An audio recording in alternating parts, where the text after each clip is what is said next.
Shock Monkey Radio is entertainment for adults, by adults, and the views and opinions expressed here do not reflect upon the sponsors or FXBG Public Radio. For additional information, please refer to the United States Bill of Rights. Stand warned. Tune to madness, dial the rage. World's a jungle, stage by stage. Shock Monkey Radio. Feel the static, let it go. Monkey Radio. Twist the dial and lose control.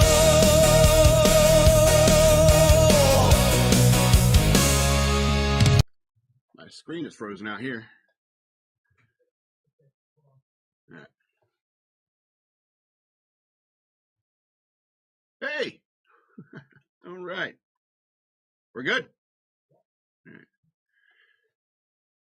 You ever been in a fight? I have. I've been in a few fights. If you're American, if you're Iranian, if you're Israeli, you're in a fight now. That's for sure. I remember this one time I almost got into a fight, and it was like we were at a bar. There's like 5 or 6 of us. I forget what we're fighting about. There's like 6 of us, 7 of us, 8. No, John wasn't there. And they're arguing, and I don't know what it was about. And I was in the back.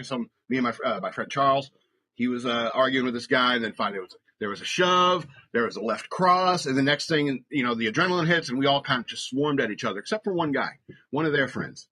And he turned around, like, away from us and started running.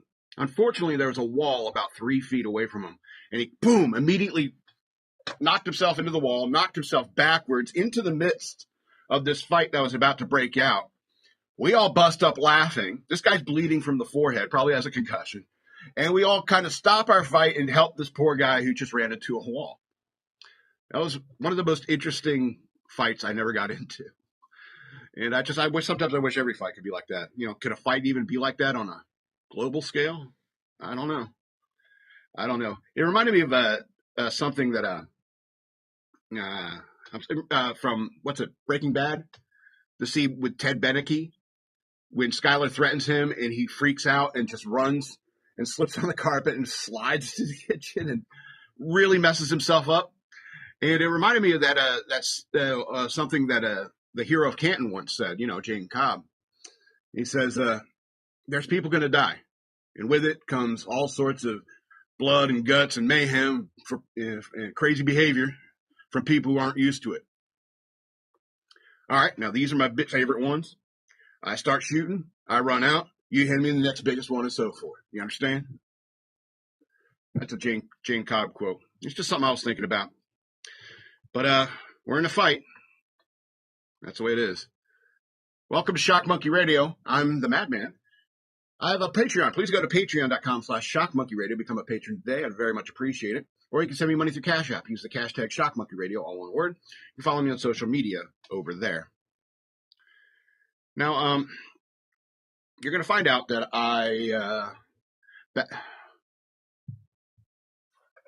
wait a minute. Look at this. This is why I love AI. Look at this. What? That's Saudi Arabia, but it's Saud. All right, we got UAE over here, and apparently another UAE right here. Is that supposed to be? What is going on? Is there like copyrights on maps? That looks like Bahrain. But it's not quite right. No. Yeah, and I don't know. That's wild. Anyway. Enough of the geography lesson.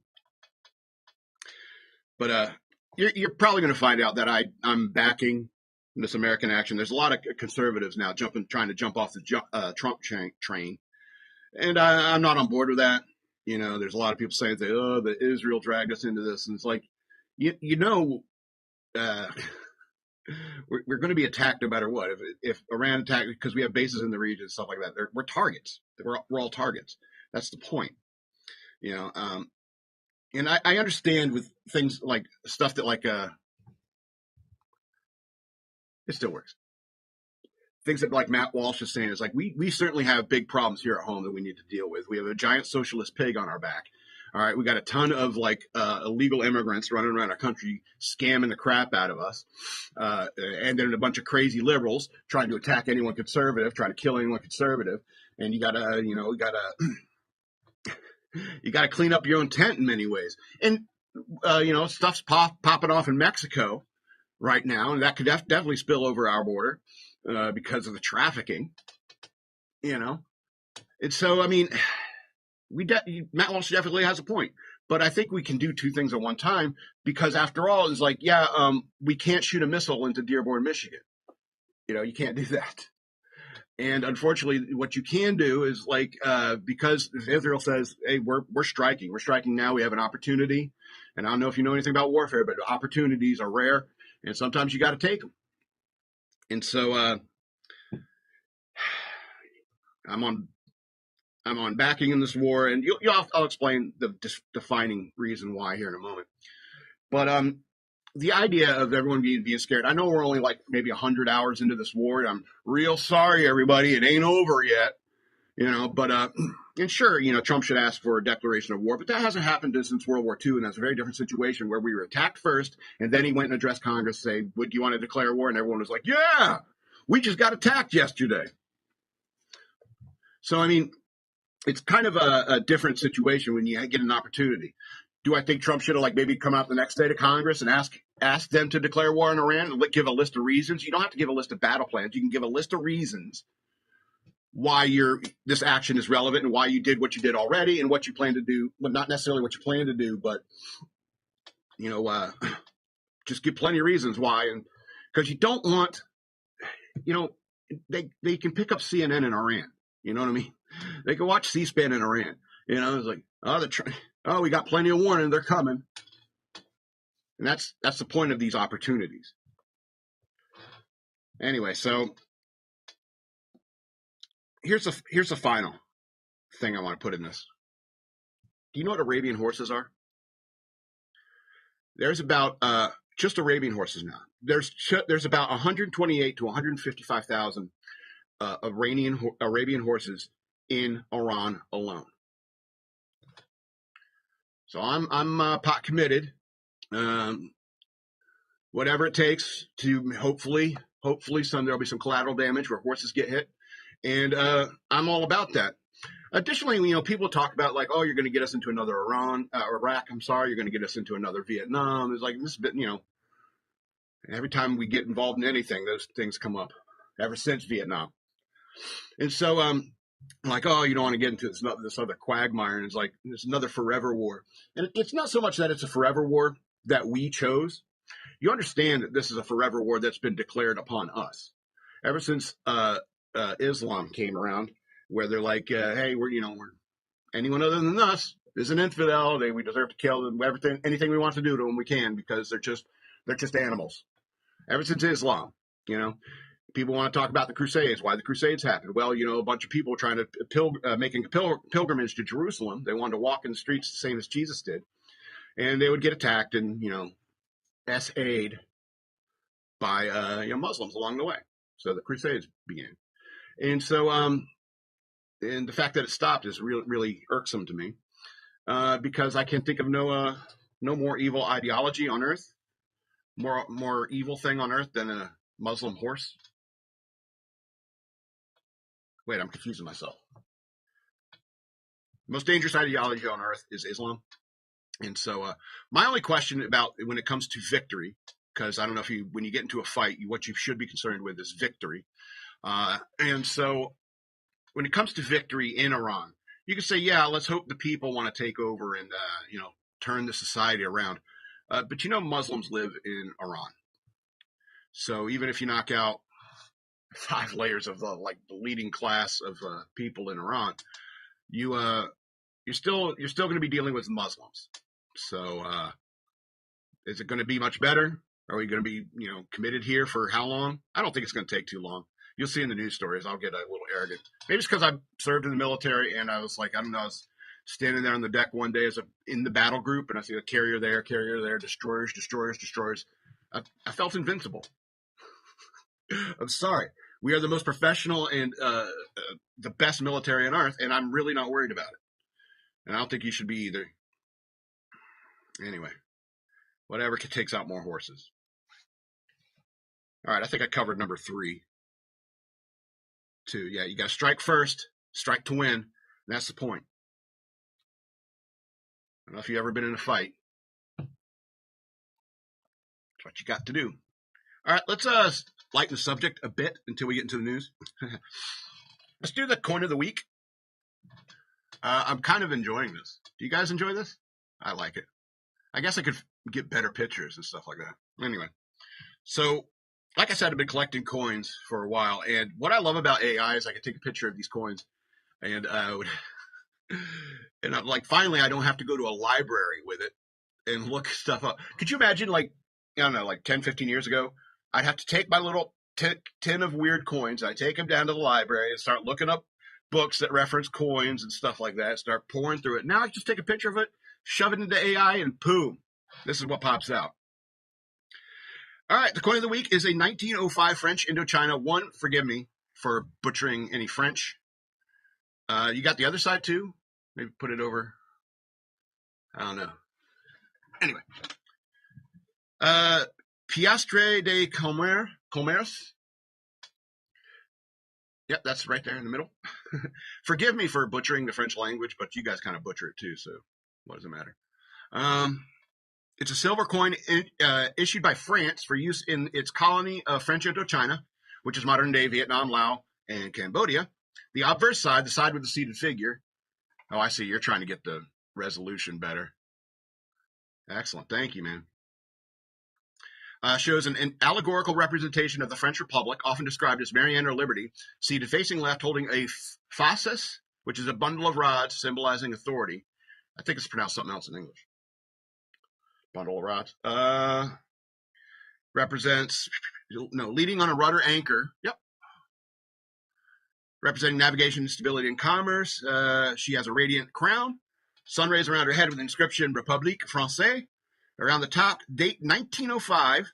In the exergue below, I don't know what that word means, sorry. And the engraver's name was Barre, which is Jean Auguste Barre. I guess it's on the opposite side.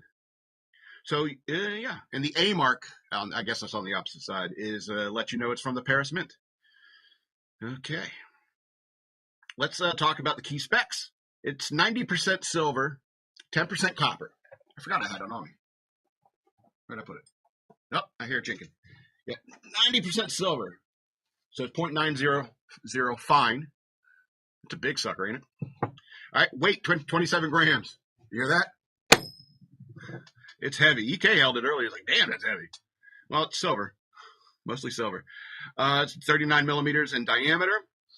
Mintage was 1905. About 3,561,000 pieces were struck at the Paris Mint, marked with the A. This type was minted from 1895 to 1928 with some minor varieties designed for trade and commerce in the region, in the Indo-China region, competing with other silver dollars and piastres like the Mexican and British trade dollars.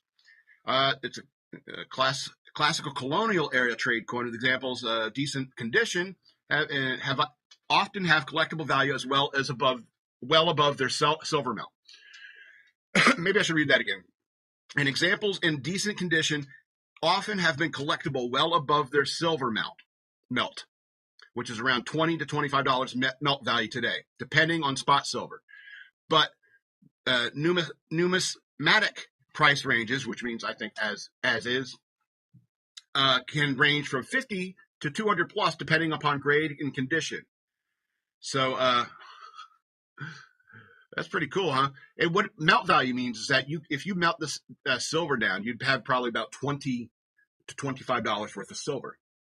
But the coin as is worth 50 to 200 plus dollars, depending upon its condition. And mostly it's because it's silver. Play with the coins you get today. Some of them feel like plastic. They don't make noise like that anymore. They don't make them like that anymore. And the problem is I feel like I'm going to run through all my best coins first.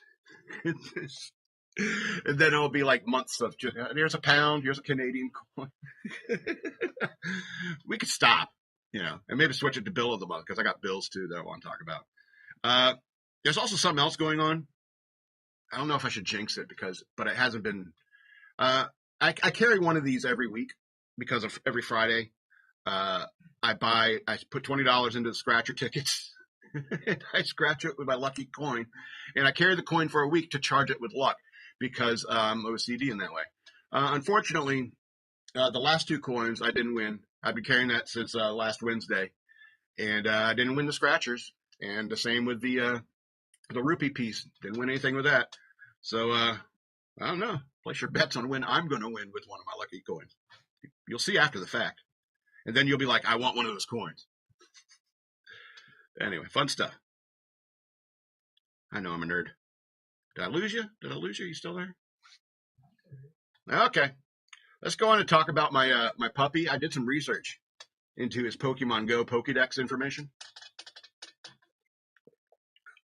And that's Dash. I got him recently, so I realized that found out he was a Pokemon. He's listening to the Pokemon Pokédex. And so I just got to find Dash candy. From what I read is like once I get 25 Dash candy, I can feed him and he will turn into a Dash L. And that looks awesome. Yeah, he even has a bell. That's great. And I love the blonde highlights in his hair. I don't know what the third eye is all about. Japanese people are weird. So that's pretty cool, right? Looks a little bit bigger, a little more menacing. And then you get a metal coat and 100 more pieces of Dash candy. So I'm going to have to walk with him a lot. And you could turn him into Dash Lance. And I think this is pretty awesome. I think it's pretty awesome. I think there's some great, wonderful things in Dash's future, if you know what I mean. I was thinking about how, like, in 1992, 1993, I got my first dog. And we didn't have AI back then. I don't know if you noticed. And back then, I just would have, like, I don't know, made him a vest. Because I would do that. I would like construction paper. I would do that. I would like build him a vest out of construction paper or something, or a hat. But now I have AI at my fingertips, and this is the kind of fun I can have. I never thought I could have this much fun with a puppy. Hey, Mo. Everyone loves Dash. Everyone loves Dash. Oh, one more thing about the puppy. I mentioned him later in the show. I think I'm just trying to piss off one particular person. Can you talk about it right away? Maybe. Additionally, I've been uploading videos of Dashcam on there's a playlist on the YouTube channel Dashcam. And after the end of February, at the beginning of this month, I put together like a compilation video that I uploaded that is onto BitChute and Rumble. If you go to Rumble, you can see a compilation video of all I had for February. And you can watch that. In the future, though, only patrons are going to have access to the compilation videos that'll be available through Patreon. You become a patron, then you'll be able to see a compilation video coming. March? This is March. We're in March.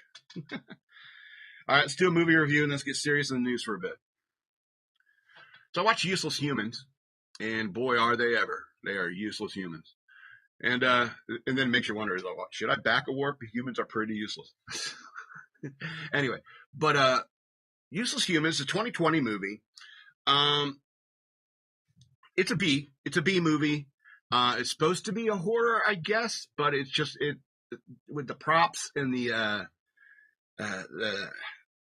it seems like a B. The costumes, the effects, it just seems like a B movie. And but the dialogue is fantastic. And if you I don't know, it's like if you had like 4 clever comedy writers in a room and they went on a vacation together. And it follows the same kind of pattern that you see in a lot of these movies where it's like, oh, we're finally getting away from work and go hook up with the friends we haven't seen in a while, and crazy stuff happens. It's that kind of setup. Pretty unoriginal. But the dialogue, between the way these people verbally spar and the insight they have into each other and the way they behave under pressure, it's kind of hilarious. And I really can appreciate it. My favorite character, I think, what was his name? Alex, the black guy. Because he is hilarious. And the whole time, it's like, oh, aliens in the sky, there's aliens in the room, there's a strange device over here. I don't know what's going on, but hey, shots. I thought he was the coolest guy until like later in the movie I found out he was incredibly irresponsible. So I mean, it's he was my favorite character up to that point because he was always motivated by let's whatever gets us closer to the alcohol. Like they're leaving the house trying to run from the aliens, and he's like, no, we got to go back. And he's like, I'm with you. Let's go back. And he's like, you're going because the alcohol's there. Like, you betcha.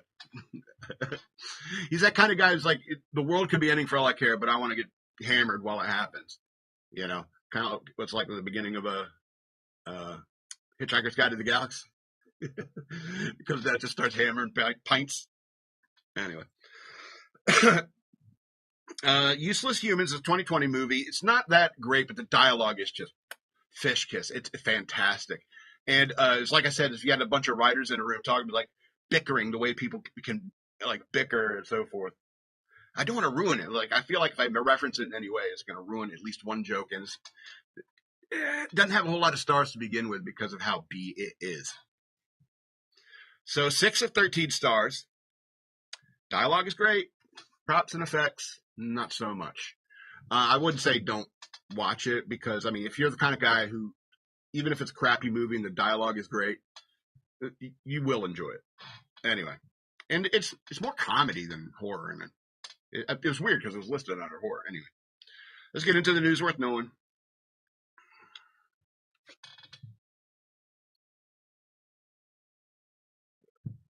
$30 degrees yesterday, 60 degrees today. That's a news worth knowing right there. I feel like we should switch up that image too. I don't know. I don't care. I'm working too hard. All right, let's talk about torpedoes.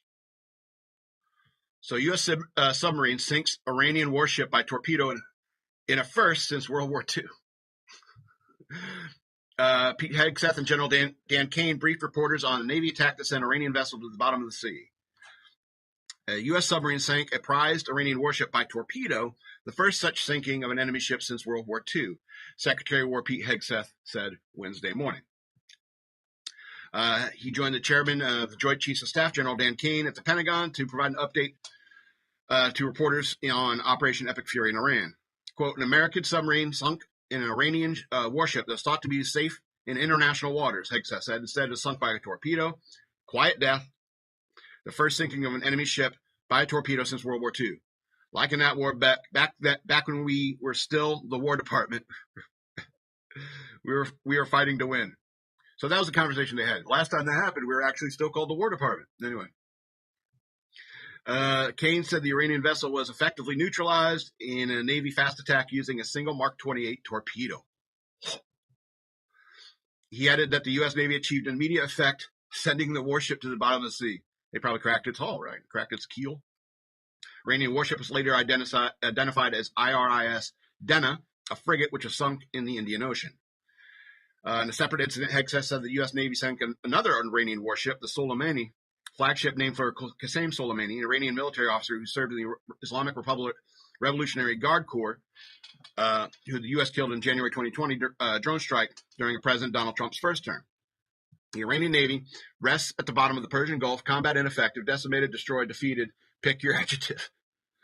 In fact, last night we sunk their prize ship, the Soleimani. Looks like POTUS got him twice. Their Navy, not a factor.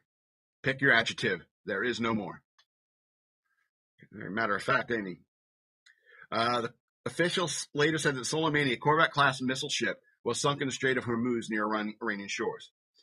He also told reporters that the briefing of the U.S. and Israel will soon achieve complete control over Iranian airspace after Iran's missile capabilities were drastically diminished in the 4 days of fighting. Are they facing, like, Iranian aircraft? I thought last I heard it was they had air superiority. Maybe they still have, like, anti-aircraft stuff shooting at them. Anyway. So, it's funny because you can say, it's so easy because I just told you it was a prize ship and it was Corvette class. That's not very big at all. The Iranian Navy is sad, and the technology we could use to like beat them is like World War II era technology. You could say it was like clever because they're probably like, we're looking for drones, we're scanning the sky for missiles. that's what they're on the alert for. And maybe they're not so much concerned as about torpedoes, because anti-torpedo technology has grown by leaps and bounds since the invention of the torpedo. So maybe they're just too busy watching the skies to be concerned about what's in the water. Who knows? And maybe it's just, just save money. Save money. We just one torpedo, one Mark 48, no problem. It's a frigate anyway. An Iranian frigate. All right, let's talk about Iran's war strategy, which is the same old song and dance since Vietnam. So Iran's drone swarm attacks unleash exponential costs on U.S. prolonging war. Asymmetric capability. Thousands of Shahed-class drones are being used against various U.S. and Israeli strikes in the Middle East. Iran is waging a mass drone campaign across the Middle East, unleashing waves of low-cost, one-way attack drones, also known as unmanned aerial vehicles, UAVs. You've played Call of Duty. Against Western-linked targets to impose exponential costs on the U.S., defense expert has warned. As Tehran reportedly launched thousands of Shahed drones across the region, and Iranian state media shared footage of underground stockpiles, Cameron Chell, CEO of drone maker and tech company Dragonfly, with an A instead of an O, said Iran's strategy is designed to force high-end defenses to counter cheap aerial threats. Even 100 of these drones in the hands of decentralized units can cause terror in a neighboring state like never before imagined, Shell told Fox News Digital. Maybe Shell, I don't know. Quote, the Iranians cannot win a war with these drones, but like the communist Viet Cong during the Vietnam War, they have an asymmetric capability that can prolong this war and create political pressure. Iran could drive terror in unimaginable ways and drive exponential costs on the U.S. side, having to target these small, very hard-to-detect drone units. Shell's warning comes as tension spiraled following the U.S. Saturday's joint U.S.-Israel strikes on Iran, targeting nuclear sites, missile facilities, and leadership that killed Supreme Leader Ayatollah al-Khamenei and several commanders. The Iranian drones have proved deadly, having killed 6 U.S. service members in an attack on a tactical center in Kuwait earlier this week. CIA killed 6. CIA stationed at the U.S. Embassy in Saudi capital Riyadh was struck an Iranian drone on Tuesday, causing limited fire but no reported casualties. So it's just like Vietnam, where they just pop out a little bit, shoot at the American troops, and disappear. Make them waste time and resources, while meanwhile the the communist spies they put in America were subverting college campuses, trying to get America out of the war through popular sentiment, and just wait it out until the popular opinion back home is like, oh, why are we involved in this forever war? I can understand getting out of Vietnam because the real enemy wasn't the Viet Cong. The real enemy was communism. And when it comes to both Korea and Vietnam, you have to go after the real target, which is communism. And when it comes to fighting Iran, the real target is not Iran, because you want to save the American people. You got to think that you can reach and save these people, absolutely. But the real target is Islam. How are you going to win? How are you going to win if you're just going to put another Muslim in charge? Anyway. Let's go on to the next story. I want to honor the dead. Apparently, more have fallen, but this is the only article I can find naming people. The first casualties of this, because I don't know. I served, so it hits close to home. Fallen U.S. soldiers on Operation Epic Fury remembers patriotic, dedicated. So, the 4 identified U.S. soldiers who were killed on March 1st drone attack in Kuwait while supporting Operation Epic Fury were described as martial arts instructor father. Okay, we'll get into the details later. They were all assigned to the 103rd Sustainment Command in Des Moines, Iowa, which provides logistical and operational support to U.S. forces overseas. The soldiers were killed at the port of Shuiba, during what officials described as unmanned aerial system attack. Aircraft system attack. They were using drones. Officials said the incident remains, sorry for laughing, remains under investigation. So these are the fallen. Noah L. Tietjens, forgive me, 42 years old. He entered the Army Reserve in 2006 as a wheeled vehicle mechanic and completed 2 deployments in Kuwait in 2009 and 2019. His twin brother, Nicholas, told the New York Times that his brother was a great leader who was 3 months away from finishing his deployment and returning home. He had taken up martial arts with his wife, Shelley, and his teenage son, Dylan, according to the newspaper. That's awesome. He became an instructor, dreaming of opening his own studio. Julius Melagrito, the owner of Martial Arts International, told the Times that Tietjens, forgive me if I'm getting the name wrong, possessed the qualities of great teacher, calm, confidence, and soft-spoken demeanor. His wife, Faith, remembered him having a commanding presence and friendly aura, telling the paper that she'd always feel more calm when he was around because I knew he would look at what was needed and he would take care of it. His decorations include the Meritorious Service Medal, Army Achievement Medal, and the Iraq Campaign Medal with a campaign star. All right, Nicole M. Armour, 39 years old. She joined the National Guard in 2005, an automated logistics specialist, and transferred to the Army Reserve the following year. She deployed to Kuwait and Iraq in 2019. Amour's brother, Derek Huff, told the Times that 20 years of service, his sister was finally thinking about retirement and spending more time with her kids, an 18-year-old son and a 9-year-old daughter. She just missed them, Huff said. It was a yearning for her kids. He described his sister as a Spitfire, knew what she signed up for, and did it because she had a job and a duty. Amour earned her multiple commendations throughout her service, including the Army Commendation Medal, Armed Forces Reserve Medal with an M device. Biggest accomplishments, according to Hoff, were becoming a mother and later a surrogate. Absolutely, that is the most important thing. Cody A. Cork, 35 years old, captain. He enlisted in the National Guard in 2009 as a multiple launch rocket system fire direction specialist before commissioning as a military police officer in the Army Reserve in 2014. He deployed to Saudi Arabia in 2018, Guantanamo, Cuba in 2021, and Poland in 2024. His family said in a statement, so I guess he was National Guard. Okay. His family said in a statement on Tuesday that he always felt calling to serve his country, living a life defined by devotion, character, and service. Deeply patriotic and took great pride in serving something better than himself, his family said.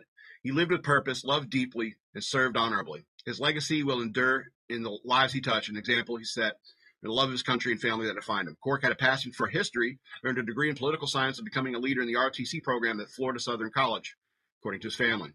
His awards include the Meritorious Service Medal, Army Commendation Medal, and the Armed Forces Reserve Medal with 10-year device and M device.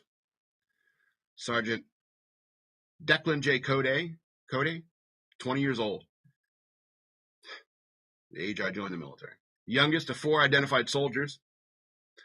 Cody enlisted in the Army Reserve in 2023 as an Army Information Technology Specialist and was posthumously promoted from specialist to sergeant. Cody was a sophomore at Drake University in Des Moines, the school where he said he was studying information systems, cybersecurity, and computer science. The university released a statement describing Cody as a well-loved and highly dedicated student who had an incredibly bright future ahead of him. His awards include the National Defense Service Medal and Overseas Service Ribbon. Following the loss of 6 soldiers, Lieutenant General Robert Harder, Chief of Army Reserve and Commanding General of the U.S. Army Reserve Command, said, "Each served fearlessly and selflessly in defense of our nation. Their sacrifice and the sacrifices of their families will never be forgotten." This is true. This is true. You know, I remember when I was reading all this, there's plenty of times when I was in the Navy where we had these conversations. Well, why'd you join? The guys would talk about like why they joined, and you'd hear stories like my dad was a drunk and he was an asshole. My mom was, a pillhead.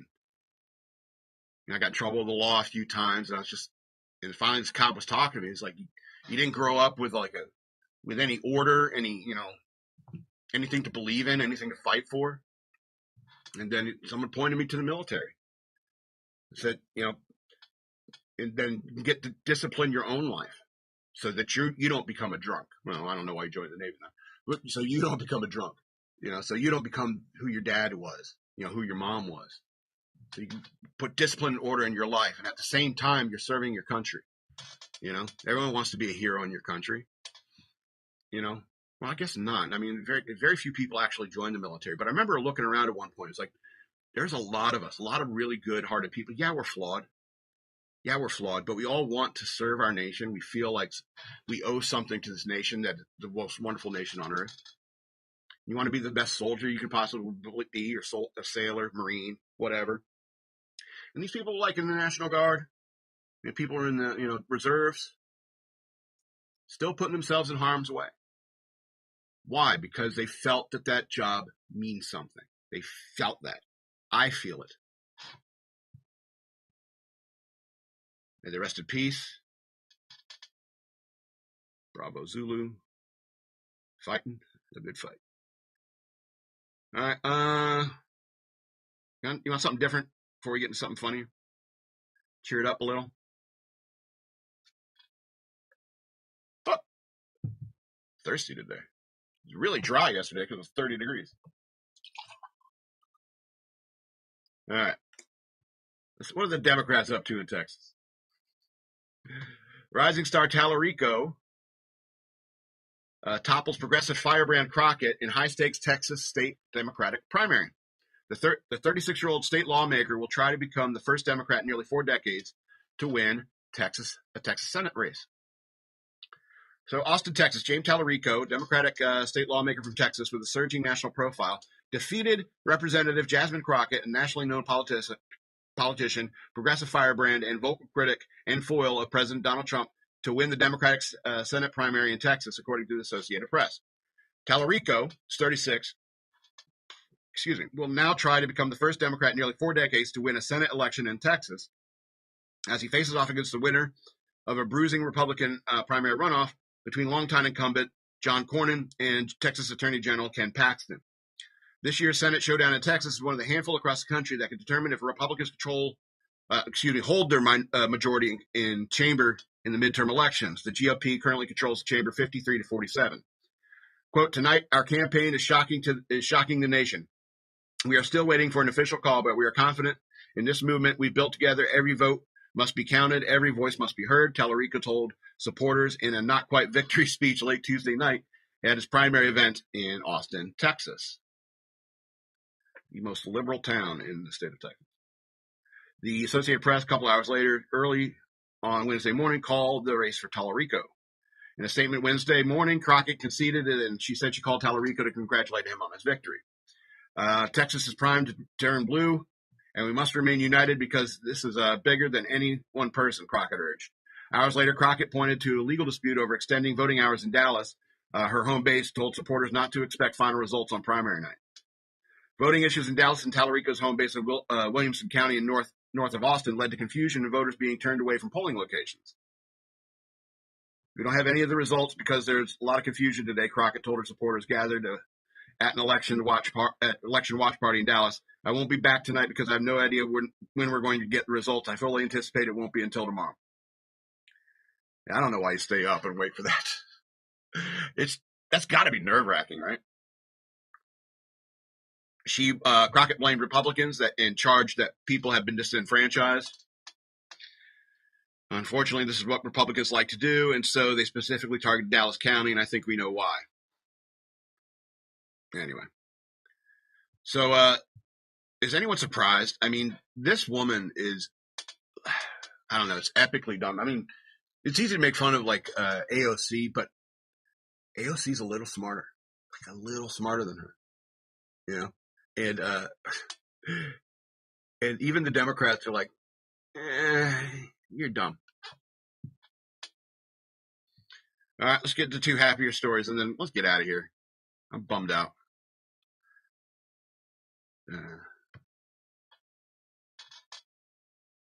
Sky was all purple. There are people running everywhere. Trying to run them from my distraction. Bombs are all falling. What is it? Bombs are all falling. Anyway. Nope. I screwed it up. Plus, Prince's estate will probably sue me if I do that. Anyway. Happier story. Skier prank backfires. Art thou scared? Leaving her dangling 65 feet in the air. As twin desperately holds on. Wrong place to roughhouse. A skier was left dangling 65 feet in the air after a prank on a chairlift went horribly wrong. The incident happened February 24th at Big Bear Lake in California, where Rula de Miranda Arca Miranda Arce, A-R-C-E, forgive me. She was 21. She was riding the lift with her twin sister and a friend. News agency SWNS reported. Big Bear Mountain Resort confirmed the incident in a statement shared with Fox News Digital. At approximately 2:45 p.m. on Tuesday, February 24th, a 21-year-old female skier loaded onto Chair 9 at Bear Mountain.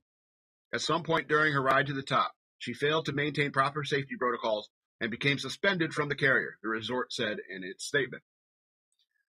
The organization added the guest and her sister, who were riding in the carrier with her, admitted to horseplay as the reason for her becoming suspended.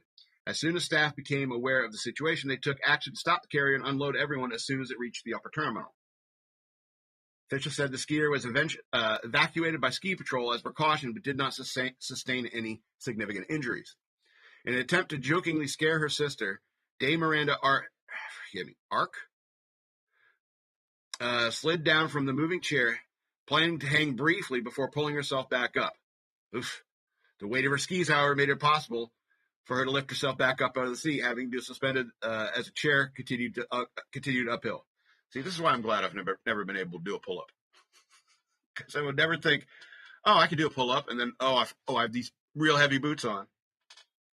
Video shows the young woman hanging in midair while her sister and friend, oh my God, cling tightly to her arms, preventing her from falling. I thought I was going to become a paraplegic. Yeah, that's what I would think too.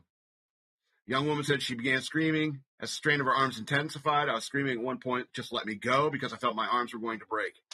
Thank God my sister and my friend did not listen to me. Yeah, the pair managed to hold her for roughly 2 minutes until the chairlift reached the top of the slope where ski patrol members were waiting for her. It's crazy what your body does is fight or flight. Exactly, right, Ted Beneke? Resort said the incident serves as a reminder for guests to lower the safety bar and avoid potentially dangerous behavior while riding lifts. Fox News Digital previously reported on another alarming chairlift incident in California earlier this year. A 12-year-old was left dangling from a ski lift on Mammoth Mountain Ski Resort before falling to the ground in a frightening moment captured on video. Footage of the ski resort staff rushing to position padding and safety net beneath her as she struggled to hold on, but she ultimately missed most of the net during the fall. Her mother later said the girl miraculously walked away with no broken bones or major injuries, calling it a traumatic but accidental event. Yeah. Did I mention that I suck at skiing? There's one thing I do know. It's like I suck enough at skiing that I know I probably shouldn't screw around on the chairlift, because like the chairlift could be going over a place that there's no one else around. And if, like, for example, fell out of the chairlift and I which way do I go? Down. Be careful. I know the winter sports popular right around now, but you got to be careful. But telling a 21-year-old be careful. I mean, it's almost like the mom in Almost Famous. Don't take drugs. Anyway, let's go to this last story and get out of here a little early. People are like, "Oh, you ended the show early." It's like, it's my prerogative. I'm tired and angry, sick of talking about war. Everyone's talking about it. Give it time. Let them cook. All right, let's go to last story. Atlanta area police blast parents over vodka martini packed in school lunch. That is not apple juice. That is the best lunch ever. Authorities issued an online warning after alcoholic beverage found in the student's lunchbox. Are they searching kids' lunchboxes?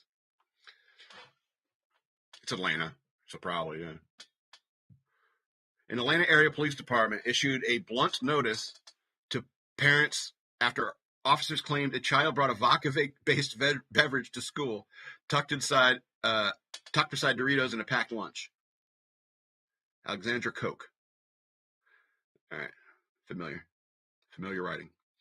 The city of the South Fulton Police Department sounded off about the incident of a now viral Facebook post warning parents to check the lunchbox.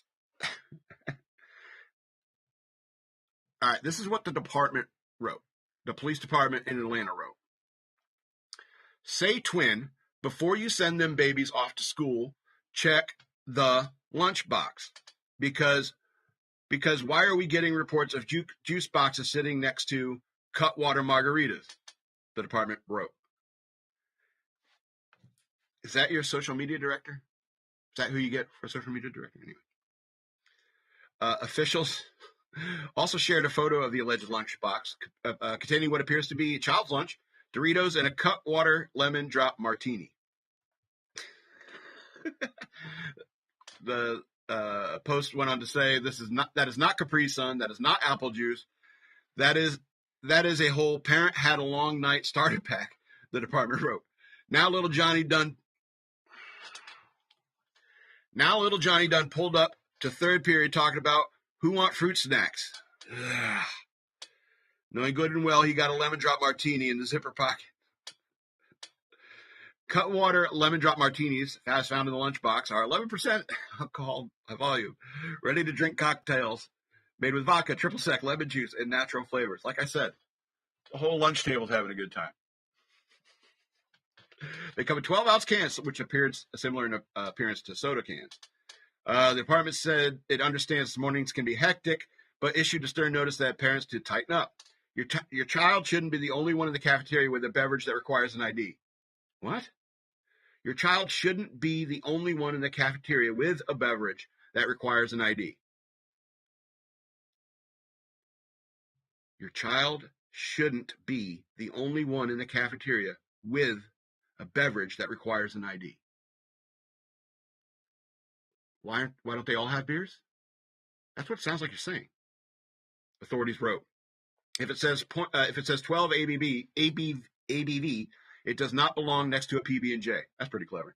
Officials, so lower alcohol, like you send them with wine, those little balls.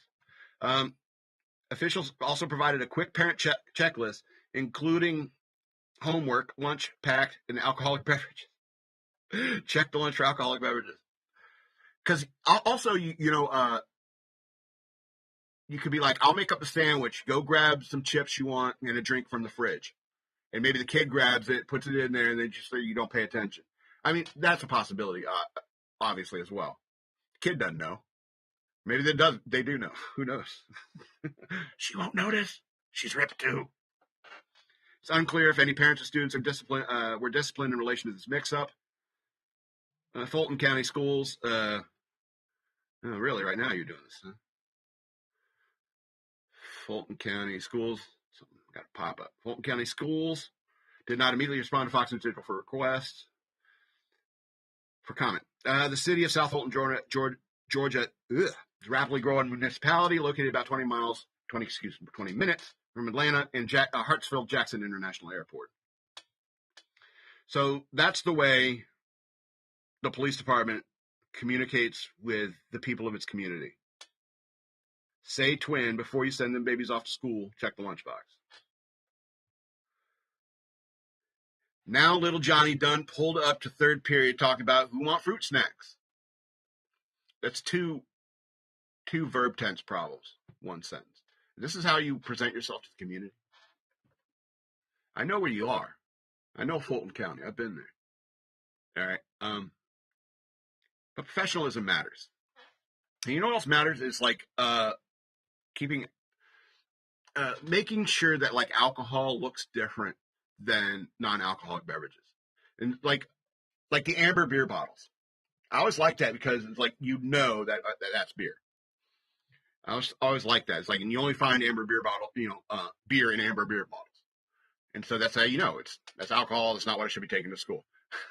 But now you got cans and you got all sorts of different things. It's a lot of these modern, drinks, they can look like a candy. Oh, that looks, a kid, be 6 years old. Oh, that looks delicious. Lemon. Not knowing what he's in for at lunch and how tired he's going to be right after. And so I think that's interesting because when it comes to like CBD products, especially like when it comes to candies and gummies and stuff like that, the kids can get in your house and, they can say, oh, candy. I mean, they're human beings just like us. Everyone loves candy, right?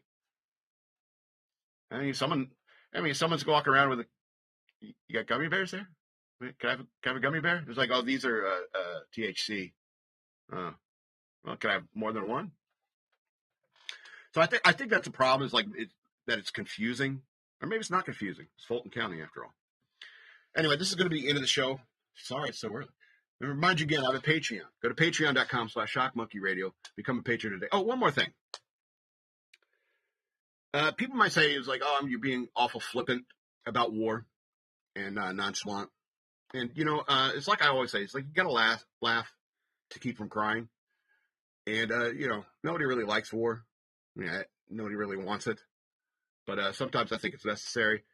And people may say it's like, oh, I listen to Matt Walsh and he talks about 2 or 3 topics in one show, maybe 3. But it's usually just 2 topics in one show. And I skip around. I got 13 different things I talk about. Exactly 13 different things I talk about in the show. And that's because, if I linger on a topic, if I obsess upon a topic, it's just going to lead into a spiral of thinking, anger and depression and stuff like that. And so I've kind of intentionally developed an attention deficit disorder so I don't go drive myself crazy. Anyway, so I have a Patreon. Go to patreon.com/shockmonkeyradio. Become a patron today. You can also send me money on Cash App. Use the hashtag shockmonkeyradio. Become a patron. You can send me money that way. Over there, I got the social media on X, or as I like to call it, Twitter, at DNALATSEW. That's the word wasteland spelled backwards. At SL Robbins 13 on Instagram. And Shock Monkey Radio Redux on Facebook. This has been Shock Monkey Radio. I'm the Madman. And I love you. The madman loves you all, from the big to the small.